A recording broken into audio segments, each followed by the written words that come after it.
This is one of the few times when I wake up late. I didn't sleep well last night. And so when my alarm, usually I wake up before the alarm rings. It ranges from 3:15 to 4 a.m. My alarm is at 4:30 or 4:40. And when it alarmed, I put it off and said I might spend a few more minutes sleeping. I ended up waking up after a sleepless night, a restless night at 7:10 a.m. It was just a short while ago. It is because everything is coming closer to home base. The news that I get, a former student, the son of former students, a parent of somebody I know, somebody I personally know, they're all gone. And we are unable even to touch. We are unable even to get close. I'm talking about this because the gospel has a very important statement today. He has done all things well. And all things well has to do with healing. All things well has to do with being present, with being near, with touching the ears and the mouth. And the Lord precisely did this. And those who don't do well are people who stand aloof. I'm not very close. I don't smile. People think I'm an ogre. But I have a heart. And the second reading talks about St. James' imaginary scenario where you have somebody with rings and fine clothes who stands apart from everybody and tells them, you eat, you drink. O ayan, tatapon yung pera sa muka sapagkat gumagawa siya ng mabuti. No, he doesn't do all things well. Because the first thing we need to do is to be present. The first thing we need to do is to be close. And this is what the Lord did. When he went to the district of Tyre, the district of the Decapolis, it's a pagan territory. Jews were hated in that area. But people brought to him a deaf man with a speech impediment, deaf and dumb, and begged him to lay his hand on him. And he did more. He did not just lay his hand on him, but this is the thing that we do during baptism. He took him off by himself, away from the crowd. In other words, come nearer. And that he put his finger into the man's ears.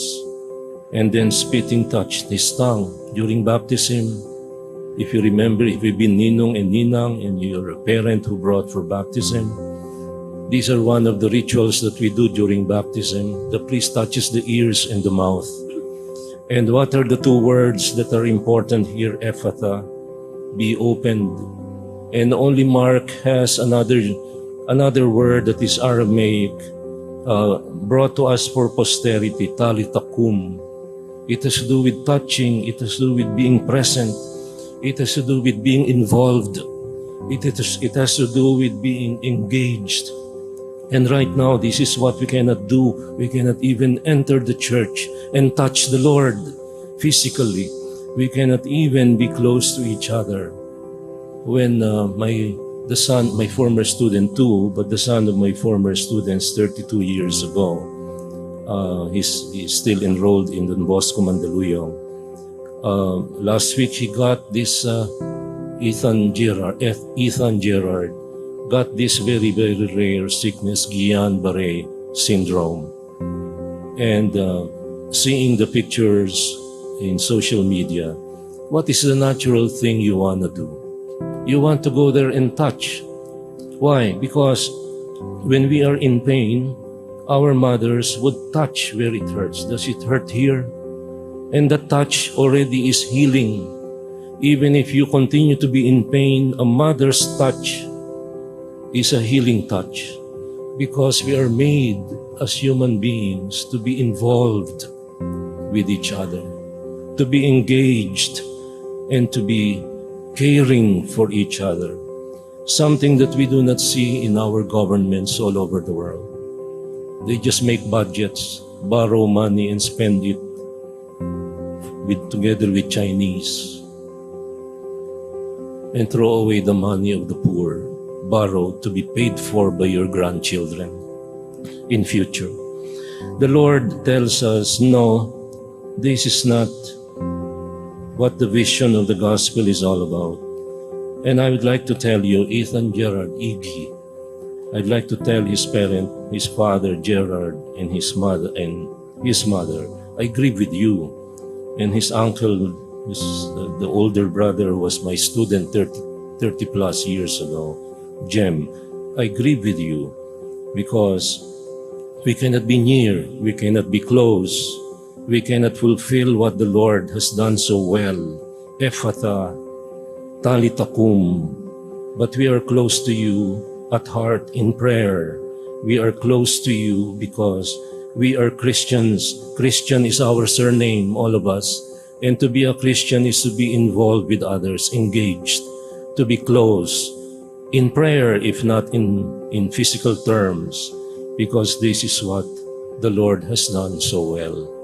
I sincerely, I told Jem, I suffer with you, I grieve with you, but it is small consolation for the death of an only son, an only child, somebody who had so much promise just a few weeks back.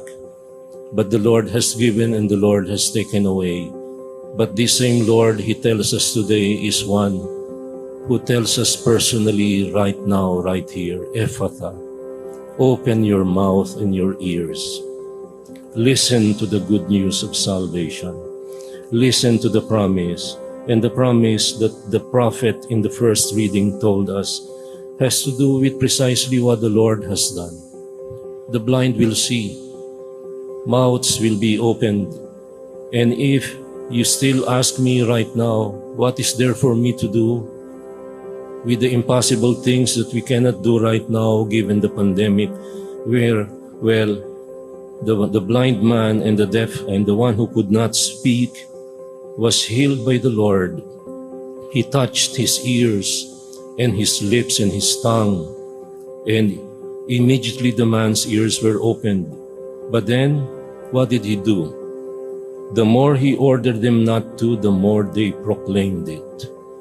You are called to go out and proclaim. If you come here for Mass only because you want to calm your conscience and be part of the crowd of those who are faithful, but you do nothing to proclaim your faith, then you're not involved. You're not a missionary. You're not what Christ envisioned you to be. Because in season and out of season, we are all called to proclaim the gospel of the Lord, even marred and barred by the reality of the pandemic. We should not rest on our oars and say, mahirap lang ako eh.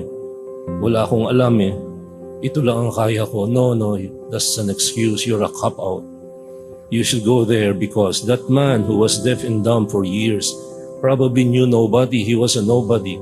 He was probably one of those that James was referring to na hindi pinapansin ng mga nakasingsing at nakadamit ng purpura at tinatapunan ng pera. Ayan, kumain ka na walang pansin, walang amor, walang pagmamahal. This man who was healed said to everybody, together with the crowd, he has done all things well. He did the impossible. He did the unimaginable. He did what is being told to us right now. Despite your limitations, go and proclaim, and no excuses.